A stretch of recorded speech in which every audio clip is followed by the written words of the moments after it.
Today's dinner, we're here in Savory Restaurants.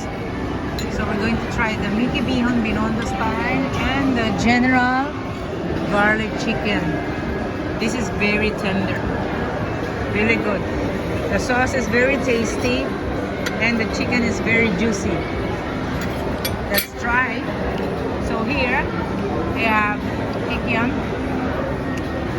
shrimp, vegetables, snow peas, cabbage. So this is a mix of Mickey and Bihon.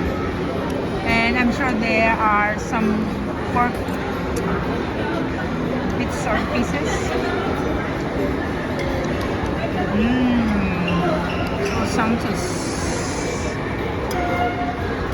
Alright. I love this Mickey Bihon as always.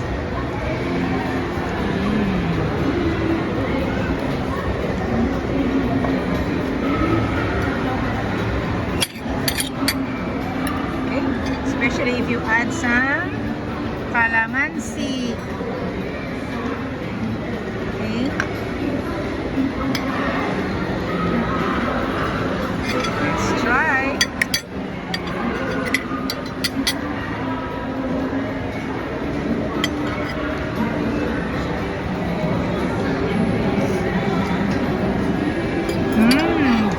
Super hot. Freshly cooked talaga siya. Tama lang yung alat. Tama lang yung sauce. Malasa. For 315 pesos. And how much is this? 325 pesos. Plus 2 rice. That's gonna be our dinner tonight. No cooking. Enjoy, Jude!